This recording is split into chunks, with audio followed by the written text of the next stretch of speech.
Magandang araw! Alam nyo na, lagi tayong mas maganda sa araw! Woo! Nyosme!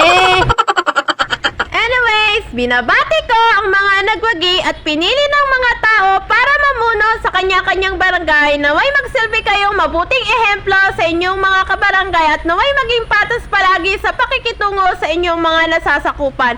At sa mga hindi naman pinalad, mas may magandang plano pa ang Diyos para sa inyo. Ipagpatuloy ang magandang adhikain upang sa ganon makita nila na mas karapat dapat at may malasakit sa iyong nasasakupan. Amen! Charis!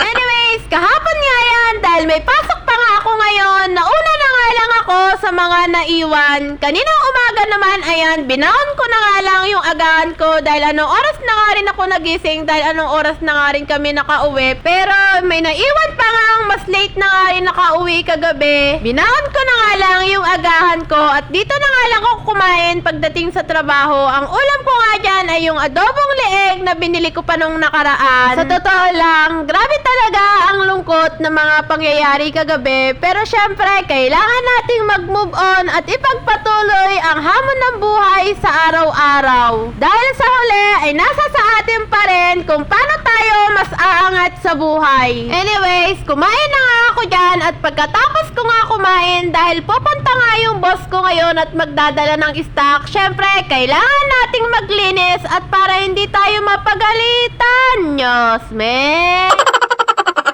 Syempre, kailangan nating mas magsipag ngayon at magpalakas sa mga boss natin dahil yun ang kailangan na kailangan natin ngayon. Nyosme! Pinagpapanasan ko na nga dyan yung mga standing salamin para wala kang makita mga bakas ng kamay yung boss ko dyan dahil kailangan natin ngayon magpalakas sa mga boss natin. Baka madagdagan pa yung mga sahod natin. Charis! Pagpasensyaan nyo na nga yung boses ko dahil sinisipon ako ngayon. Pagkatapos ko nga punasan yung mga standing salamin, dito naman ako pumunta sa mga shelves dito. Kailangan ko rin talagang punasan itong mga to kasi dahil nga napaka-alikabok at open area nga dito, kailangan rin talagang maglinis araw-araw at sobrang alikabok nga. Araw-araw din naman ako naglilinis dito kaso nga hindi nga yung ganitong general cleaning talaga. Pero dahil pupunta nga ang boss ko at para hindi nga tayo mapagalitan, kailangan talaga nating maglinis ngayon kahit nga puyat at pagod pa tayo. Nyosme! Anyways, huling hirit pa. Alam naman natin sa mga sarili natin kung naging patas tayo sa nangyaring botohan kahapon dahil alam nyo na, karma is real. Yun lang. Salamat!